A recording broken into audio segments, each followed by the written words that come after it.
Hello friends, legal and social awareness के एक और एपिसोड में आप सभी का बहुत बहुत स्वागत है। मैं करीम अहमद सिद्दीकी एडवोकेट।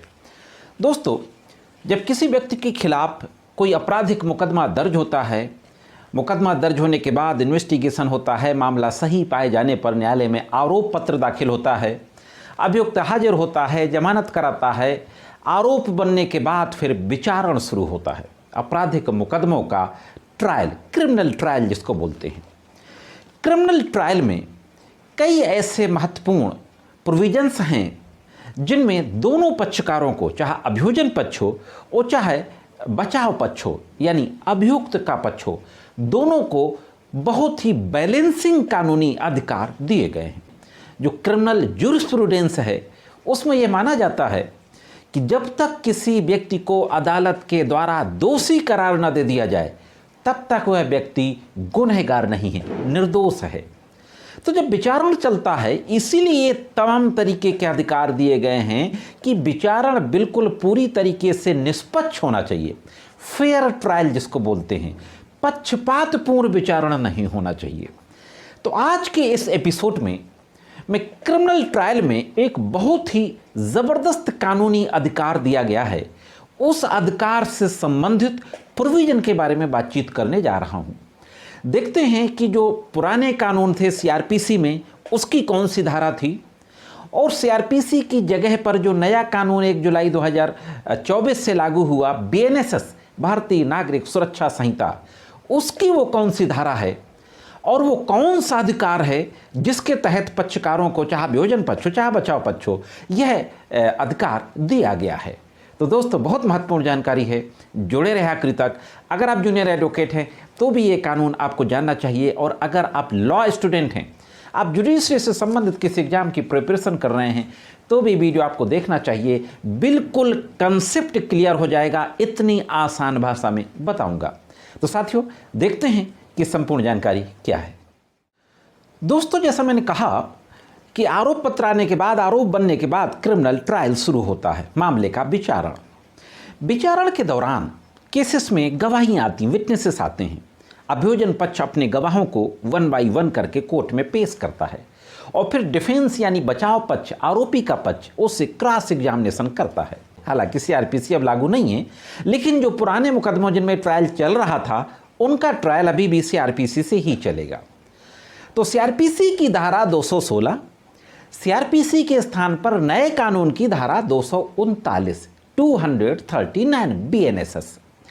इसमें एक महत्वपूर्ण प्रोविजन ये दिया गया है कि जजमेंट प्रोनाउंस होने से पहले अगर न्यायालय को यह लगता है कि आरोपी के विरुद्ध जो आरोप बनाया गया है, जो चार्ज फ्रेम किया गया है, उस चार्ज में अल्टर करने की या कुछ ऐड करने की आवश्यकता है, तो 216 में यह प्रोविजन किया गया है कि उस चार्ज में अल्टर किया जा सकता है और ऐड भी किया जा सकता है।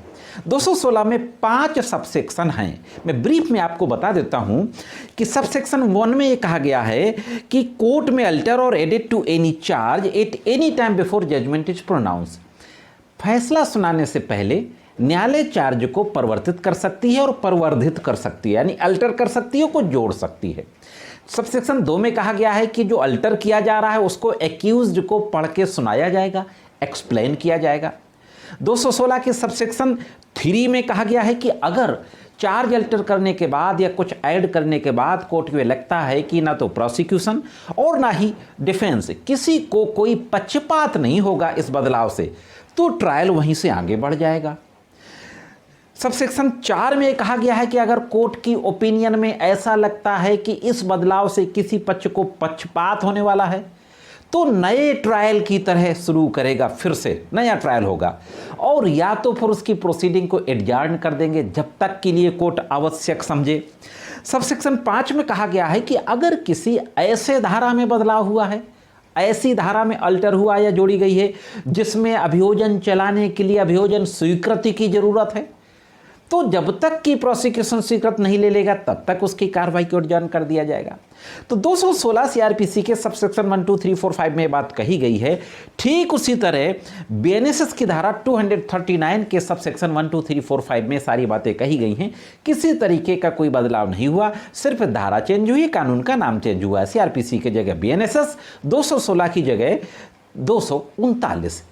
अब दोस्तों जो महत्वपूर्ण अधिकार था कि अब अगर इस तरीके का बदलाव हो गया तो यहां पर एक महत्वपूर्ण सवाल है। अब वो सवाल क्या है उसको देख लेते हैं, फिर उस सवाल के बाद जो अधिकार दिया गया है उस पर चर्चा करते हैं। दोस्तों सवाल ये है कि जहां पर कोर्ट ने एविडेंस चल रही है, एविडेंस के ही दौरान कोर्ट को लगता है कि चार्ज अल्टर करना चाहिए या कुछ जोड़ना चाहिए, तो कोर्ट ने चार्ज को अल्टर कर दिया 216 सीआरपीसी या नए सेक्शन 239 बीएनएसएस की तरह के अंतर्गत।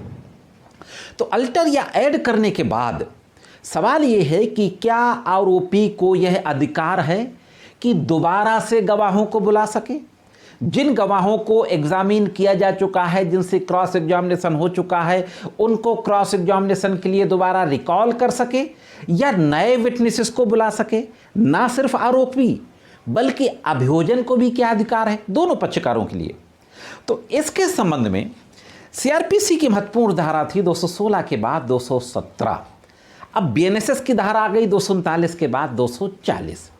तो 217 सीआरपीसी और 240 बीएनएसएस में कहा गया है कि जहां कहीं पर भी चार अल्टर किया गया है या ऐड किया गया है तो उसके सबसेक्शन ए और बी हैं 240 बीएनएसएस के और 217 सीआरपीसी के, कि टू रिकॉल और to resummon any witness who may have been examined. जिस गवाह की परीक्षा हो चुकी है उसको रिकॉल किया जा सकता है या दोबारा सम्मन किया जा सकता है। यह सबसेक्शन ए में कहा गया है। सबसेक्शन बी में कहा गया है also to call any further witness, किसी अन्य विटनेस को भी कोर्ट बुला सकती है, whom the court may think to be material। Court जिस विटनेस को मटेरियल विटनेस समझे उसको बुला सकती है, किसी नए गवाह को भी बुला सकती है। तो साथियों 217 सीआरपीसी और 240 बीएनएसएस धारा में यह महत्वपूर्ण अधिकार निकल करके आया, ना सिर्फ आरोपी व्यक्ति का बल्कि अभियोजन पक्ष का भी, कि चार्ज अल्टर होने के बाद अभियोजन भी दूसरे गवाहों को बुला सकता है, पहले से एग्जामिन किए गए गवाहों को रिकॉल कर सकता है, बल्कि आरोपी भी उनसे पुनः जिरह करने के लिए रिकॉल कर सकता है, रीसमन कर सकता है, और फर्दर विटनेसेस को भी सम्मन कर सकता है आरोपी भी। दोस्तों यह प्रोविजन इसलिए किया गया कि किसी भी पक्षकार के साथ ना तो अभियोजन ना बचाव पक्ष किसी तरीके का कोई पक्षपात ना हो, फेयर ट्रायल हो, इसलिए उनको अपनी बात कहने का, जिरह करने का पूरा मौका दिया गया है साथियों। तो दोस्तों यह थी क्रिमिनल ट्रायल से संबंधित एक महत्वपूर्ण कानूनी अधिकार के बारे में बहुत ही ब्रीफ में एक महत्वपूर्ण जानकारी कैसी लगी कमेंट्स करके ज़रूर बताएं। साथियों अगर आप चैनल में नए हो और वीडियो को पहली बार देख रहे हो, अभी तक चैनल को सब्सक्राइब ना किया हो तो चैनल को सब्सक्राइब करके बेल बटन को हिट करके ऑल पे ज़रूर सेट कर दें। ये जो कानूनी जानकारी मेरे द्वारा दी जाती है, अगर आपको अच्छी लगती हो तो वीडियो को लाइक और शेयर करते रहा करें। आज के इस एपिसोड में सिर्फ इतना ही, मिलते हैं किसी अन्य एपिसोड में कानून की कुछ अन्य जानकारियों के साथ। तब तक महत्वपूर्ण कानूनी जानकारियों के लिए देखते रहें लीगल एंड सोशल अवेयरनेस।